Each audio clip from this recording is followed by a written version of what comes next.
चलो दोस्तों शुरू करते हैं अंगूठे लाल और प्रोफेसर काकरोच।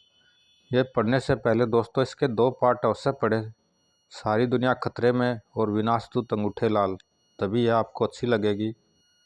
ये पिछले भागों की स्टोरी भी है, आप इन्हें भी पॉज करके पढ़ सकते हैं।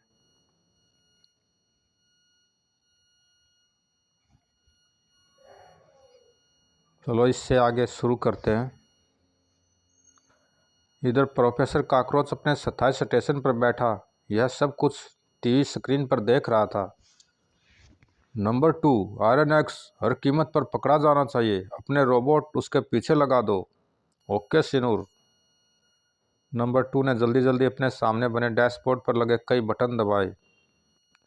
तुरंत इस स्क्रीन पर कई विचित्र किस्म के रोबोट यंत्र प्रकट हुए। महामहिम का आदेश है, आयरन एक्स का पीछा करो। पीछा करके या तो उसे नष्ट कर दो या फिर उसे पकड़कर उनके सामने पेश करो। ओके। तुरंत ही वे रोबोट यंत्र आयरन एक्स के पीछे लग गए। हूँ तो प्रोफेसर के 27 रोबोट अब मुझे ख़त्म करने के चक्कर में हैं। खैर इनसे तो मैं निपट लूँगा। उधर वह चंद्रधनुषी धुआंपूर्ण सितारे के रूप में परिवर्तित हो एक अनजानी दिशा की ओर बढ़ा चला जा रहा था। बेहोश अंगूठेलाल उसमें कैद था। इधर पीछा करते प्रोफेसर काकरोच के उड़न रोबोट यंत्रों ने आयरन एक्स पर एक साथ आक्रमण किया। सू कड़ कड़ कड़। ओह, वे मुझे मारने के लिए डेथ पावर का इस्तेमाल कर रहे हैं। मुझे तुरंत सुरक्षात्मक किरणों के भीतर पहुंच जाना चाहिए। और जैसे ही आयरन एक्स ने अपने आप को एक विशेष किरणों के मध्य सुरक्षित किया, वैसे रोबोट यंत्रों द्वारा प्रयोग किए गए उपकरण व किरणें उससे आकर टकराई। कड़ाक कड़कड़ कड़। लेकिन आयरन एक्स उनके आक्रमण से सुरक्षित रहा। उनका भयानक प्रयास विफल गया। अब मेरी बारी है। संभलो प्रोफेसर काकरोच के पुतलों। सू सू। अगले पल कड़ाक फटाक और चंद ही सेकंडों में धड़ाक कड़ाक फटाम प्रोफेसर काकरोच के तमाम रोबोट यंत्र नष्ट हो गए। तमाम रोबोट यंत्रों को नष्ट करने के पश्चात, मुझे विश्वास है प्रोफेसर काकरोच, मेरी आवाज़ तुम तक अवश्य पहुंच रही होगी। मेरी एक बात ध्यान रखना, यदि रेड किंग का तुमने कोई अहित करने की चेष्टा की तो ब्रह्मांड के किसी भी कोने में तुम्हें सांस लेने के लिए हवा तक नहीं मिलेगी। व्हाइट किंग तुम्हें नेस्तनाबूद करके रख देगा। अब मैं जा रहा हूँ, लेकिन मेरा पीछा करवाने की दोबारा मूर्खता मत करना। हुम गुर गुर। जब स्क्रीन से आयरन एक्स ओझल हो गया। नंबर 2 T-20 को तुरंत हमारी सेवा में पेश होने का आदेश दो। यस सिनूर। कुछ ही देर बाद, महामहिम की हमेशा जय जयकार होती रहे। मेरे लिए क्या आज्ञा है महामहिम। T-20 मैं जल्द से जल्द लखनपुर गांव खाली देखना चाहता हूं, ताकि मेरा अधूरा राज्य संपूर्ण हो सके और मैं अपने उद्देश्य में जल्द से जल्द कामयाब हो सकूं। तुम ऑपरेशन कोल्ड वार स्टार्ट करो। जो आज्ञा महामहिम। अगले दिन जब देश के तमाम समाचार पत्रों में लखनपुर गांव में होने वाली नरसंहार की खबर छपी तो पूरे देश में हंगामा मच गया। देश के नेतागणों ने तुरंत आपातकालीन बैठक बुलाई और आपस में विचार विमर्श किया। मेरे विचार से वहाँ जरूर कोई विदेशी षड्यंत्र रच रहा होगा, अतः मैं तुरंत वहाँ सेना भेजनी चाहिए। पूरी खोजबीन कराने के लिए एक विशेष दस्ता भी। तुरंत ही पूरी सरकारी मशीनरी हरकत में आ गई। उच्चाधिकारियों का आदेश प्रसारित होने लगे। इधर वही खबर जब अंगूठेलाल के धर्म भाई आकाश कुमार ने पढ़ा। उधर वही अखबार जब अंगूठेलाल के धर्म भाई आकाश कुमार ने पढ़ा। लखनपुर गांव में पुलिस द्वारा नरसंहार। एक छोटे से बालक अंगूठेलाल द्वारा पुलिस का प्रतिरोध। अंगूठेलाल नामक एक बालक द्वारा विक्रम सिंह की हत्या। हे ईश्वर, आखिर लखनपुर गांव में क्या हो रहा है। भैया अंगूठेलाल की वहां अचानक उपस्थिति जरूर कोई गहरा मामला है। सारा रहस्य मुझे वहां जाकर जानना होगा, लेकिन बिना घर में किसी को बताए, वरना मम्मी डैडी मुझे इस स्थिति में हरगिज वहां नहीं जाने देंगे। लेकिन सबसे पहले अंगूठे भैया से अंगूठी द्वारा संपर्क करके उनका हालचाल मालूम कर लेना चाहिए। कहीं अखबारों में छपी खबर मनगढ़ंत ही न हो। अगले पल, अंगूठे भैया, क्या तुम मेरी आवाज़ सुन रहे हो। हेलो रेड किंग, क्या तुम मेरी आवाज़ सुन रहे हो। मैं तुम्हारा भाई आकाश कुमार बोल रहा हूँ। लेकिन काफ़ी जतन करने के बाद भी वो अंगूठे भैया से तो संपर्क ही नहीं हो रहा है। कहीं यह अंगूठी रूपी शक्तिशाली ट्रांसमीटर खराब तो नहीं हो गया है, या फिर अंगूठे भैया किसी खतरे में तो नहीं फंस गए हैं। तभी, हेलो हेलो आकाश कुमार, क्या तुम मेरी बात सुन रहे हो? अरे यह आवाज़ अंगूठे भैया की तो नहीं है फिर? हेलो आकाश, जवाब दो, मेरे पास समय बहुत कम है। हाँ, मैं तुम्हारी आवाज़ सुन रहा हूँ, लेकिन तुम हो कौन और मेरे अंगूठे भैया कहाँ हैं? मैं उनका सेवक आयरन एक्स बोल रहा हूँ। तुम्हारे अंगूठे भैया यानी रेड किंग हमारे घर के एक बहुत खतरनाक अपराधी प्रोफेसर कॉकरोच की कैद में है, जो तुम्हारे देश में ही कहीं अपना अड्डा बनाए हुए है, शायद लखनपुर गांव में ही कहीं। कहकर आयरन एक्स ने आकाश को सारी बात विस्तार से बता दी। सब कुछ सुनकर आकाश कुमार उत्तेजित हो उठा। यदि मेरे अंगूठे भैया को कुछ हो गया तो मैं प्रोफेसर कॉकरोच का खून पी जाऊंगा। सुनो आयरन एक्स, मैं जल्द ही लखनपुर पहुंच रहा हूं। बोलो तुम मुझे कहाँ मिलोगे? मैं तुम्हें लखनपुर जाने की सलाह हरगिज नहीं दूंगा आकाश, क्योंकि तुम नहीं जानते कि प्रोफेसर कॉकरोच किस किस्म का प्राणी है। यदि उसे मालूम हो गया कि तुम रेड किंग की मदद के लिए आ रहे हो तो वह तुम्हें तुरंत मरवा देगा। हाँ, विश्वास रखो, मैं रेड किंग को प्रोफेसर की कैद से निकालने की भरपूर कोशिश करूंगा। वैसे भी मैं सारी बात अपने घर के स्वामी वाइट किंग तक पहुंचा चुका हूं। अच्छा, विदा। इसी के साथ अंगूठे से आवाज़ आनी बंद हो गई। हेलो हेलो आयरन एक्स, मेरी बात तो सुनो। हेलो। वो संपर्क भंग हो गया। खैर कोई बात नहीं, मेरा नाम भी आकाश कुमार है। मैं लखनपुर ज़रूर जाऊंगा, बेशक वह देश के एक कोने में क्यों न हो। और आकाश कुमार उसी समय सफ़र की तैयारियों में जुट गया। आकाश ने अपने मम्मी डैडी को कुछ बताए बिना सबसे पहले प्लेन पकड़ा, उसके बाद ट्रेन, तत्पश्चात बस, और शाम तक वह बस द्वारा लखनपुर गांव की सीमा पर जा पहुंचा। कंडक्टर साहब, गांव के भीतर तक जाने का यहाँ क्या साधन मिलेगा? कोई साधन नहीं है, पैदल ही जाना होगा। वैसे दोस्त, मेरी तुम्हें यही राय है कि तुम वहाँ जाने का विचार त्याग दो। वहाँ के हालात अच्छे नहीं है, वहाँ रोज़ खून खराबा होता है। वैसे अगर सैर सपाटे की गर्ज से तुम यहाँ आए हो तो चंदनबाड़ी चले जाओ, वहाँ का वातावरण व मौसम देखकर तुम्हारी तबीयत खुश हो जाएगी।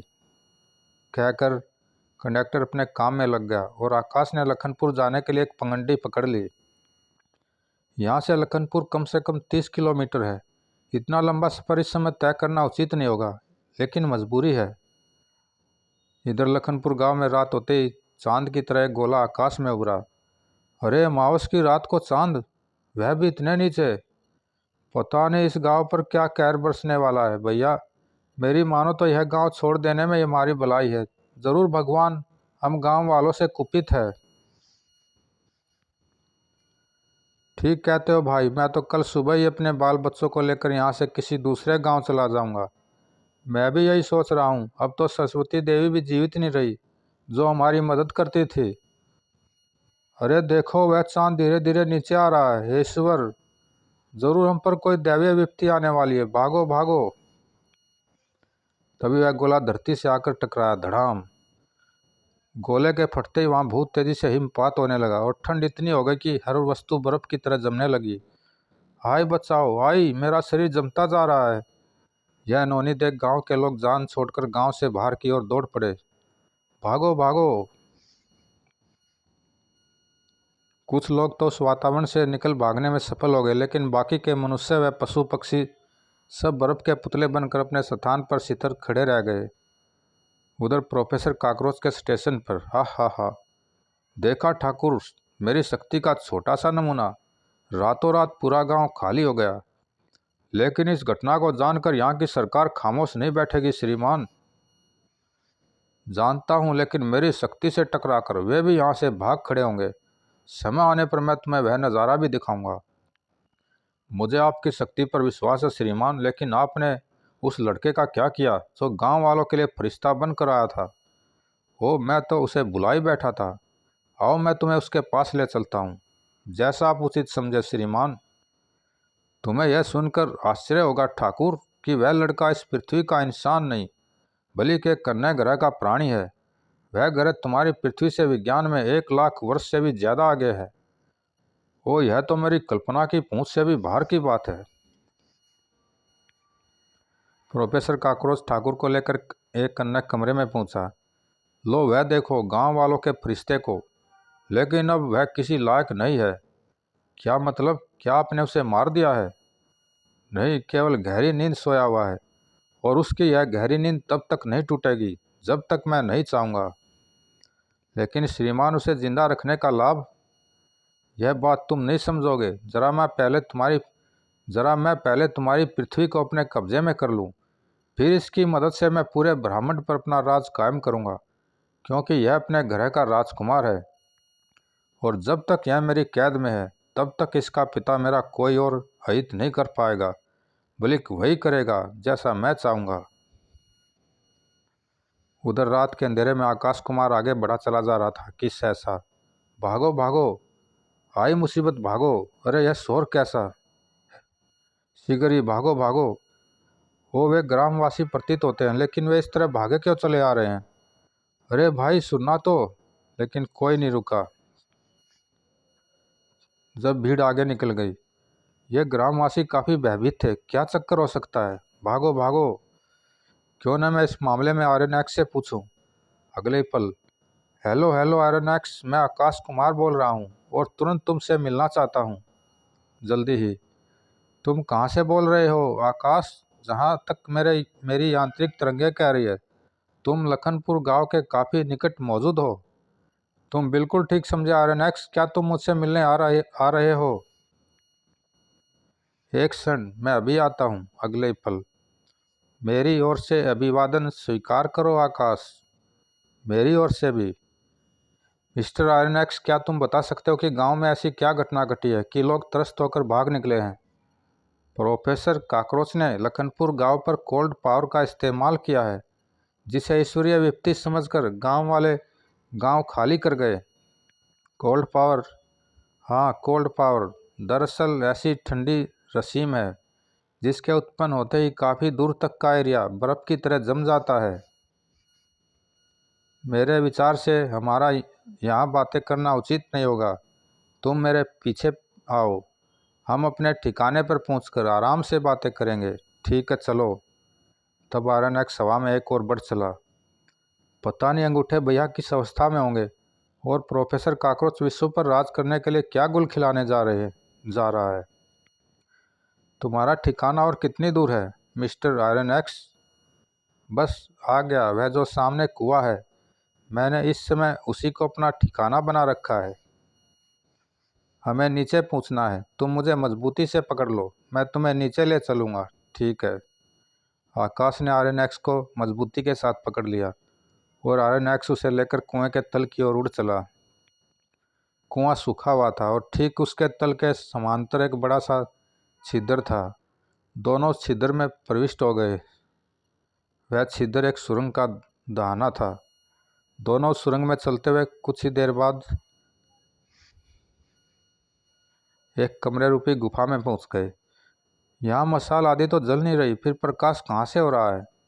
यहाँ की दीवारों में फास्फोरस है, उसी से प्राकृतिक प्रकाश उत्पन्न हो रहा है। अच्छा, अब बताओ आखिर यह सारी कहानी क्या है? तो सुनो, कहकर एक्स ने आकाश को विस्तार से सारी बात बता दी। सब कुछ सुनकर, क्या तुम प्रोफेसर काकरोच का ठिकाना जानते हो मिस्टर आर्यनएक्स? नहीं, क्योंकि मेरी यांत्रिक तरंगे वहां तक पहुंचने में असफल रही हैं। ज़रूर प्रोफेसर काकरोच ने अपने ठिकाने के बाहर ऐसी तरंगों का जाल फैला रखा होगा जिसे मेरी यांत्रिक तरंगे भेद नहीं पाती। लेकिन हाँ, मुझे विश्वास है कि इस गांव के ठाकुर रामी सिंह के द्वारा प्रोफेसर काकरोच के अड्डे तक अवश्य पहुंचा जा सकता है। तब मैं सबसे पहले ठाकुर की गर्दन नापूंगा। यह काम भी उतना आसान नहीं जितना कि तुम समझ रहे हो। प्रोफेसर काकरोच ने अवश्य ही ठाकुर का मस्तिष्क अपने कब्जे में कर रखा होगा। वह कोई छोटा मोटा वैज्ञानिक नहीं है। वो क्या ऐसा हो सकता है? हाँ, हमारे ग्रहवासियों के लिए तो यह बहुत मामूली सी बात है। फिर हम ठाकुर द्वारा प्रोफेसर तक कैसे पहुंच पाएंगे?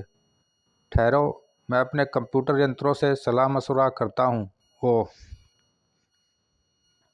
आरएनएक्स खामोश हो गया। ब्लैक स्टार का विज्ञान कितना आगे पहुंच चुका है। उनका आविष्कार हमारी पृथ्वी के लिए किसी जादुई वस्तु के समान ही है। क्या कोई इस बात पर विश्वास करेगा कि एक मशीन इंसान से भी बढ़कर सोच समझ और कार्य कर सकती है। कुछ क्षणों बाद, आकाश, मेरे कंप्यूटर यंत्रों ने मुझे जो राय दी है उसके अनुसार हम रात को सोते समय ठाकुर के दिमाग पर काबू पा सकते हैं। चूंकि इस कार्य को तुम अकेले नहीं कर पाओगे, इसलिए मैं तुम्हारी मदद करूंगा। ठीक है, तो चलो इसी समय ठाकुर की हवेली चलते हैं। ठहरो, पहले मैं कुछ खा पी लूँ, फिर चलेंगे। मुझे बड़े ज़ोरों से भूख लगी है। ठीक है, लेकिन जल्दी करो। आकाश ने जल्दी से अपने साथ लाए सामान में से कुछ खाया पिया। फिर, अब तुम मुझे फिर से कसकर पकड़ लो आकाश। मैं तुम्हें हवेली में ले चलूँगा, और हाँ, हम वहाँ अदृश्य रूप में जाएंगे। तुम अपना सामान भी यहीं छोड़ दो। क्या मतलब? मतलब यह कि हम ऐसी तरंगों में छिपे रहेंगे जिससे हमें तो कोई नहीं देख पाएगा, लेकिन तुम और मैं सबको देख सकेंगे। लेकिन अदृश्यता तब तक ही रहेगी जब तक तुम मुझे पकड़े रहोगे। हो। और फिर जैसे ही आकाश ने आयरन एक्स को पकड़ा, दोनों अदृश्य हो गए। आयरन एक्स उसे लेकर उड़ चला। कुएं से बाहर निकलकर आयरन एक्स का रुख ठाकुर रामी सिंह की हवेली की ओर हो गया। कुछ ही देर बाद, वह देखो आकाश, ठाकुर के आदमी कितनी मुस्तैदी से हवेली के इर्द गिर्द और छत पर पहरा दे रहे हैं। यदि हम अदृश्य न होते तो हमारा हवेली के भीतर प्रवेश करना आसान काम न होता। ठीक कहते हो। वह खिड़की खुली है, हम उसी के रास्ते हवेली में प्रवेश करेंगे। और फिर पलक झपकते ही वे हवेली के भीतर एक कमरे में थे। यह तो बैठक खाना लगता है। हाँ, चलो इस कमरे से बाहर निकलकर ठाकुर के शयन कक्ष में चलते हैं। क्या तुम जानते हो कि ठाकुर का शयन कक्ष कहाँ है? हाँ, मैं एक बार रेड किंग के साथ यहाँ आ चुका हूँ। तब ठीक है। दोनों उस कमरे से बाहर निकले और उड़ते हुए एक तरफ बढ़ चले। एक मंजिल नीचे उतरने और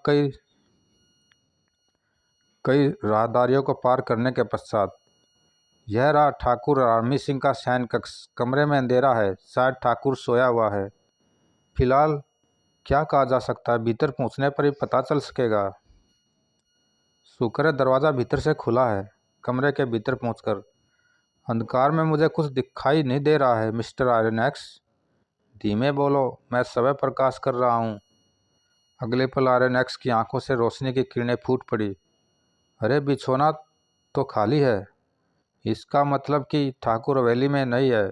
फिर वह इतनी रात को कहाँ गया होगा? ज़रूर वह प्रोफेसर काकरोच से मिलने उसके अड्डे पर गया होगा। इसका भी पार्ट है दोस्तों, अंगूठे लाल और मुझसे कौन टकराएगा, उसको भी ज़रूर सुनाएंगे। इसको ज़रूर लाइक सब्सक्राइब करना, कमेंट में बताना कैसी लगी। धन्यवाद दोस्तों।